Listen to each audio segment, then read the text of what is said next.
Hola traders, semana del 27 de febrero y una semana pasada que hemos tenido de corrección.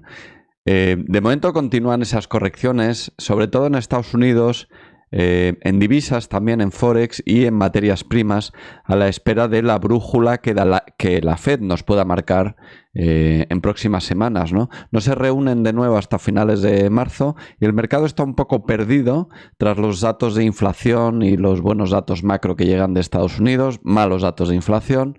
Porque se está preguntando el mercado, ¿subirán más los tipos de lo que en principio se esperaba? Si es así, ¿hasta cuánto subirán los tipos? Entonces, se están revaluando las carteras y se está apreciando en esa corrección en la bolsa americana, corrección en los principales pares de divisas y también en las materias primas cotizadas en dólares. Mientras tanto, las bolsas europeas pues se muestran mucho más alcistas y el Bitcoin continúa lo que podría ser el final de su largo letargo invernal. Veremos, de momento se está confirmando que sigue realizando nuevos máximos y esos son indicios bastante probables de un nuevo impulso alcista. De todo eso mucho más vamos a hablar en este vídeo. Mientras tanto, por favor, pulsad en me gusta y suscribíos al canal y pulsad en la campanita para que os avisen cuando se suban los próximos vídeos. Vamos a comenzar, como es habitual, con el calendario de la semana pasada para ver qué es lo que ocurrió la semana pasada. Ahí está el calendario. Y lo que me gustaría destacar, bueno, recordar, la semana pasada fue más corta en el mercado americano porque el lunes fue festivo. Eso hizo que el lunes hubiera bastante menos volatilidad y justamente después de un viernes que también había sido algo raro. Así que ha sido una semana, pues bueno, idónea en ese sentido para mantenerse la corrección, ¿no? Y no hemos visto más movimientos importantes hasta unos días después, ¿no? El martes salían los PMIs adelantados tanto en Europa como en Reino Unido como en Estados Unidos. A destacar que en Europa hemos visto un repunte en los PMIs de servicios, un repunte importante, aquí lo podemos ver. Se nos ha ido ya al nivel 53, es un dato que lleva al optimismo en cuanto a recuperación o en cuanto a actividad del sector servicios. Recordemos que en ningún momento ha habido ni recesión, ni malos datos macro, ni en la economía europea, ni en la economía americana. Simplemente ha habido inflación, que no es poco. Pero a nivel macro las economías siguen creciendo. Veremos también dentro de un momento que salió también el PIB preliminar en Estados Unidos y no fue malo. Los PMIs, que son encuestas de sentimientos, pues están arrojando cierto optimismo. Estamos viendo que el de manufacturas, si bien está todavía por debajo de 50, pues bueno, sigue repuntando mes tras mes, sigue mejorando poquito a poco ese tono, ese optimismo en la economía europea. En el Reino Unido, pues algo parecido. Hemos tenido un repunte en el manufacturero ya muy cercano al 50 y en el de servicios ya por encima de 50. Un repunte también importante en el de servicios, ¿no? Entonces, en general se puede decir que el sector servicios en Europa está recuperando el optimismo que había perdido en meses anteriores. Y en Estados Unidos, los PMIs, pues vemos el de servicios también un repunte importante y vemos el manufacturero que empezó más tarde a recuperarse que el europeo, pero ya lleva 2 meses consecutivos superando el PMI del mes anterior, con lo cual hay tendencia en ese cambio de sentimiento y eso es importante porque las tendencias en los cambios de sentimientos, los PMI suelen durar cierto tiempo, ¿no? Entonces, bueno, en principio deberíamos ver teóricamente en próximos meses el PMI manufacturero en Estados Unidos muchísimo más cerca del nivel 50, que recordar que el nivel 50 es el que determina optimismo, por encima sería optimismo y por debajo sería pesimismo.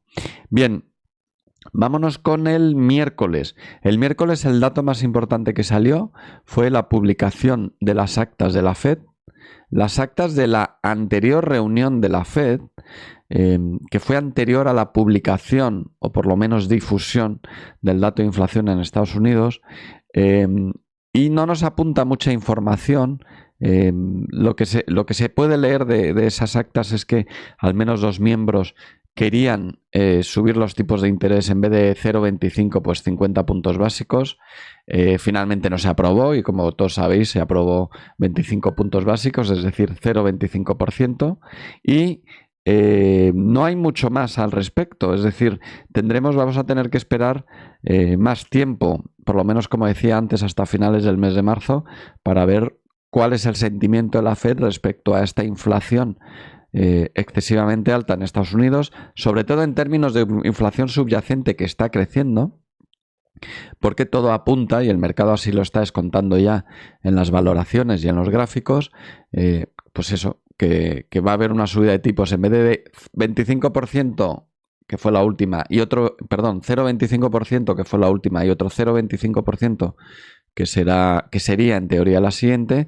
Igual nos encontramos que en la siguiente suben directamente el 50%, porque hay rumores que la sensación es que han subido poco los tipos, que han frenado demasiado, han pisado demasiado poco el pedal y que hay que pisarlo más porque la economía sigue muy sobrecalentada, medido en términos de consumo, medido en términos sobre todo de inflación y en términos de empleo, ¿no?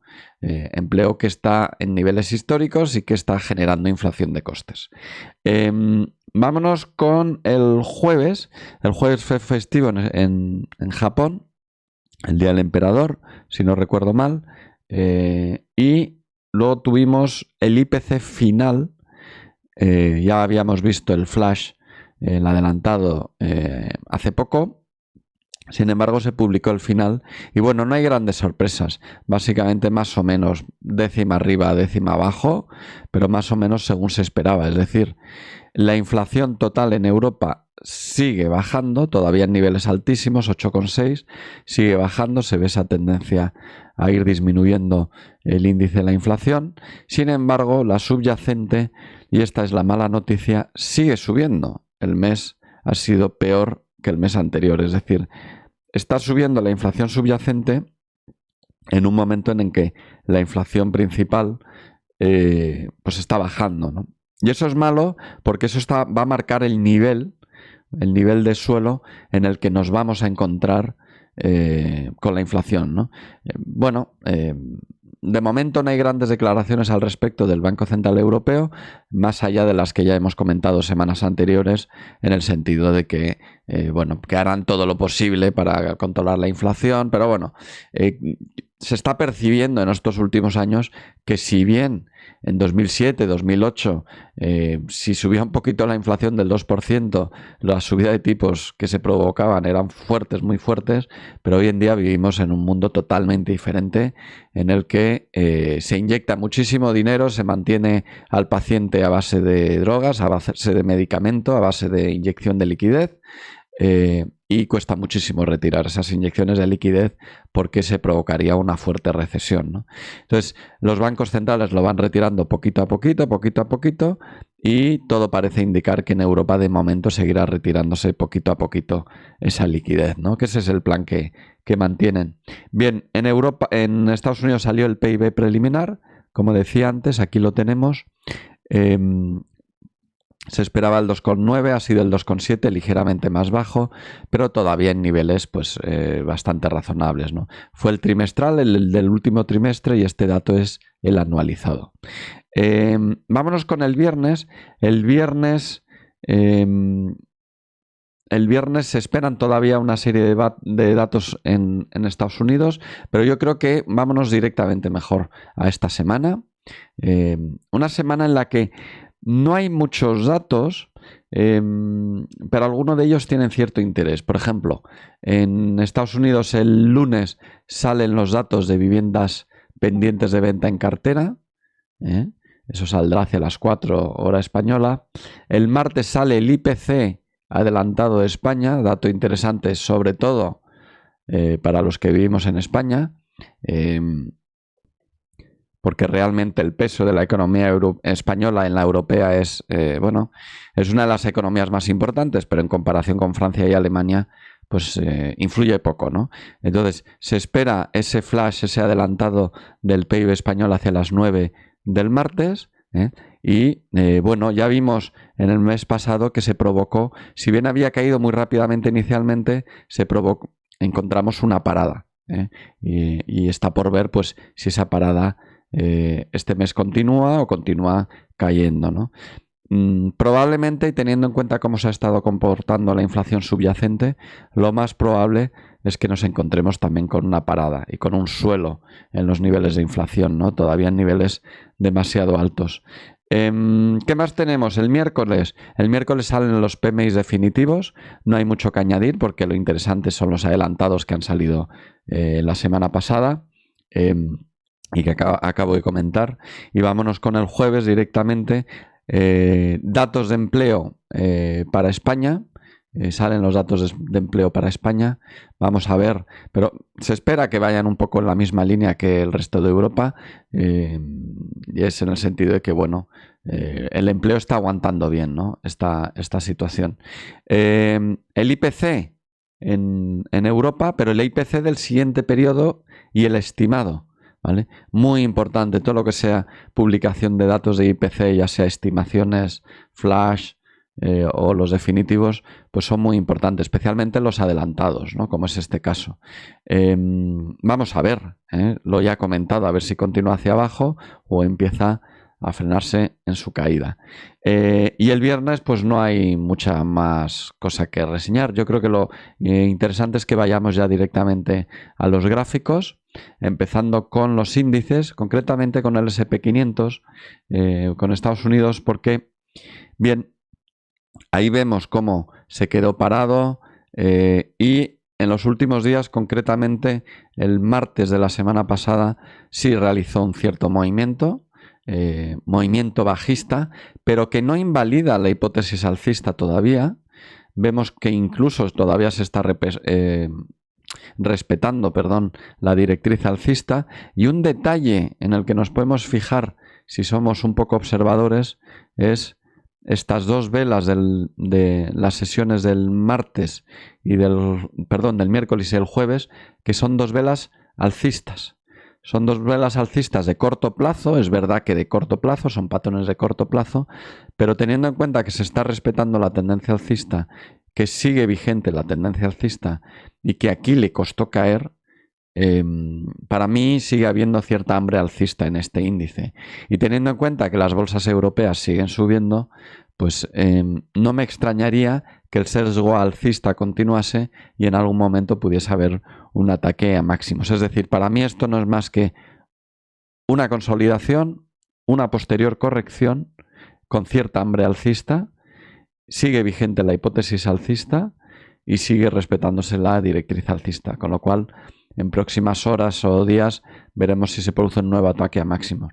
¿De qué nos deberíamos preocupar? Bueno, si se pierde el 3.870 aproximadamente, este nivel, un primer aviso sería la pérdida de esta línea de tendencia, pero bueno, es menos importante que este nivel de aquí, el 3.770. Si perdemos el 3.770, entonces, y sobre todo si terminamos perdiendo el 3.780 o el 3.760, lo más probable, o podemos considerar por finiquitado este movimiento alcista, y entonces estaríamos en otro escenario que ya trataríamos. ¿De acuerdo? Por el momento sigue vigente el escenario más probable como alcista. Lo mismo para el Nasdaq y lo mismo para el Russell. Vámonos con Alemania. En Alemania, o con Europa, podemos decir, ¿no? Fijaos cómo está aguantando la consolidación y cómo esa consolidación está presentando patrones alcistas de corto plazo. ¿Lo ves? Velas alcistas de corto plazo, ya sea en forma de martillos, semienvolventes, etcétera, ¿no? Cada vez que visita la parte inferior de esa consolidación. Esto para mí es un claro, y el hecho de que ahora esté, tenemos que acercarnos un poquito más para verlo. Si lo ponemos en 4 horas podemos verlo mucho mejor. Y es el hecho de, ahí está, en 4 horas se ve esa consolidación, ese rebote constante, ¿no? Ese rango. Y fijaos cómo se mantiene más tiempo en la parte alta de ese rango que en la parte baja. ¿Vale? Entonces, en mi opinión, sigue el hambre alcista también en las bolsas europeas. No sería de extrañar una rotura de máximos y una reanudación de la tendencia. Niveles a vigilar, pues evidentemente este de aquí. porque si rompe este nivel, el 15.223 aproximadamente, entonces estaría iniciando una corrección más profunda, pero seguiría vigente la tendencia alcista. Para perder la tendencia alcista tendríamos que bajar a niveles más bajos, incluso de 14.500, y entonces ya hablaríamos, ¿vale? Ya sería un escenario diferente. Con el FTSE, un escenario parecido, con una corrección un poquito más profunda, pero también tendencia alcista plenamente vigente.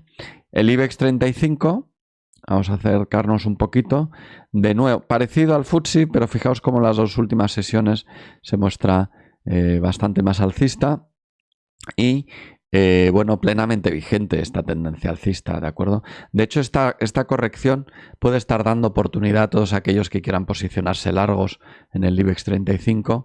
Un buen punto sería la rotura de este máximo, perdón, a la rotura de este máximo, por ejemplo, ¿no?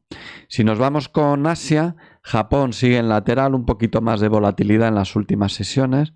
En las anteriores estuvo muy solapado, muy lateral el precio, pero de momento sin dirección. Y China, ojo con China porque esta corrección está apuntando hacia una corrección más profunda.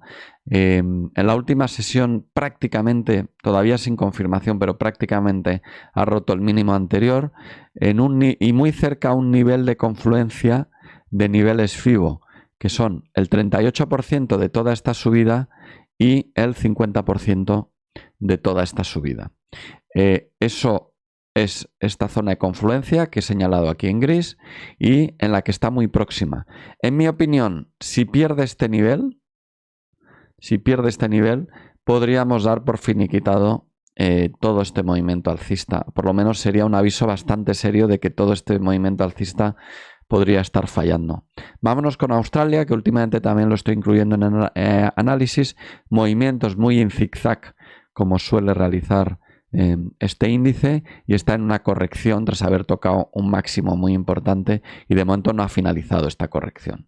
Necesitamos ver algún patrón, algún tipo de movimiento que nos pudiera avisar que esa corrección ha finalizado. Si nos vamos con las divisas, lo que comentaba al principio en el resumen es que estamos viendo un dólar fortaleciéndose, sobre todo por ese sesgo alcista, con ese sesgo hawkish de subida de tipos de interés por parte de la Fed, ¿no? Que se espera que se suban más los tipos de interés. Eso ha fortalecido el dólar, ha debilitado el euro dólar y ha fortalecido el dólar yen, como ahora veremos, ¿no? Entonces, de momento es una corrección de todo este movimiento, pero con cierto impulso.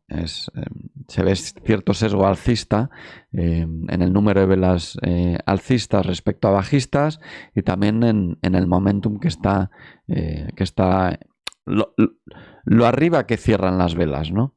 Si nos vamos con el euro dólar, lo mismo, pero a la inversa, ¿vale? Y la libra dólar sigue en rango, pero así como el euro ha ido perdiendo terreno frente al dólar en las últimas sesiones, la libra está aguantando esos envites del dólar mucho mejor. Y el dólar yen, pues en realidad muy similar a la cesta del dólar, al dólar index, ¿no? No es de extrañar porque si por un lado el dólar americano se está fortaleciendo por una posible subida adicional de tipos, el yen, que es el segundo elemento del par, no apunta, el Banco de Japón no apunta por el momento a nuevas subidas de tipos y sigue con tipos históricamente bajos, ¿no? Entonces, puesto que un par de forex no deja de ser el valor de una divisa respecto a otra, o un ratio, es lógico que por fundamentales pues nos podamos encontrar el dólar yen yéndose a niveles superiores. Ahora bien, por técnico, ese movimiento todavía es algo tímido. Si nos vamos a las criptos, otro de los grandes protagonistas, el Bitcoin, de las últimas semanas, ya avisé que la rotura del 24.000 podría iniciar un movimiento alcista y de momento tenemos eso, un nuevo máximo relativo frente al anterior, que si analizamos en conjunto toda la caída, de ahí que me alejé tanto para verlo mejor, fijaos, nuevos mínimos, nuevo mínimo, pero los máximos, aunque van descendiendo, en un momento dado, el máximo empieza a dejar de descender. ¿Lo veis?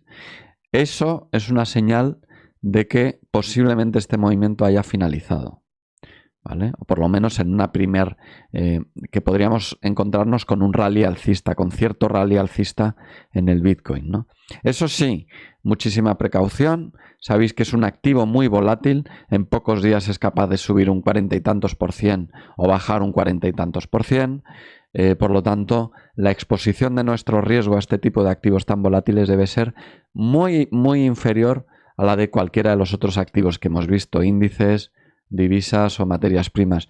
Tenemos que entrar con un tamaño de posición mucho, mucho, mucho más pequeño y, en mi opinión, con un riesgo mucho, mucho, mucho más bajo, porque realiza movimientos inesperados, ¿de acuerdo? Así que mucha precaución.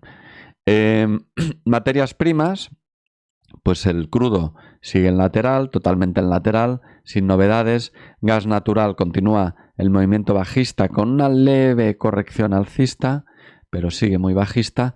Y el oro y el cobre sí que nos traen novedades y son las siguientes.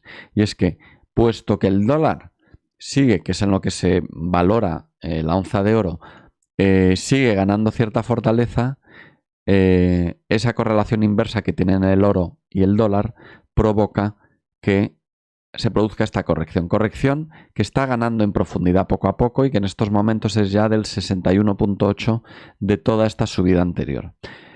Ya he avisado en distintas ocasiones que el 1800 para mí es el nivel a vigilar en este movimiento alcista del oro. Si pierde el 1800, deberíamos dar por finiquetado, por terminado este movimiento alcista. Así que mucho cuidado porque ya está cerca, está a solo $23 de los 1800, está relativamente cerca. Mientras los mantenga, mientras aguante el 1800, la hipótesis de realizar un nuevo movimiento alcista sigue en vigor. Pero para eso tendríamos que ver un dólar que deja de ganar fortaleza y, o dicho de otra manera, que el mercado empieza a tener claro qué va a pasar con los tipos de interés, ¿no? Y técnicamente tendríamos que verlo en el gráfico de alguna manera, ¿no? Algún tipo de pauta de agotamiento o algo por el estilo que nos pueda indicar que reanuda la tendencia alcista. El cobre, muy parecido, pero con una pauta clara, y es pauta de agotamiento. Y es este movimiento, este máximo es más bajo que el máximo anterior. Por lo tanto, se genera una línea de confirmación que es esta línea de confirmación en torno a 8,770, podríamos decir, que si se pierde esta línea de confirmación realizaría un cierto movimiento bajista, al menos de una magnitud, o con bastante probabilidad de una magnitud similar a toda esta altura. Es decir, se podría venir más o menos hasta aquí. Vamos a medirlo correctamente con una herramienta de medición. Si medimos de aquí a aquí, ahí, y duplicamos esta barra, esto quiere decir que si perdemos este nivel de aquí, aproximadamente, ¿vale?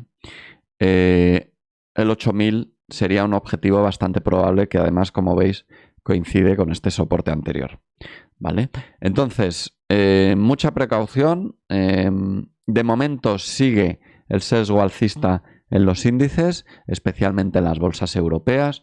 Veremos si esa corrección en el mercado americano profundiza un poquito más o retoma ya la senda alcista en algún momento. Precaución con el Bitcoin. Es verdad que está ofreciendo una cara alcista, pero es un activo muy volátil que debemos manejar con mucha precaución. Y si os ha gustado el vídeo, pulsad en me gusta y activar la campanita al suscribiros para que os notifiquen de los próximos vídeos. Y como siempre, nos veremos el lunes que viene. Que seáis muy felices. Feliz trading. Chao.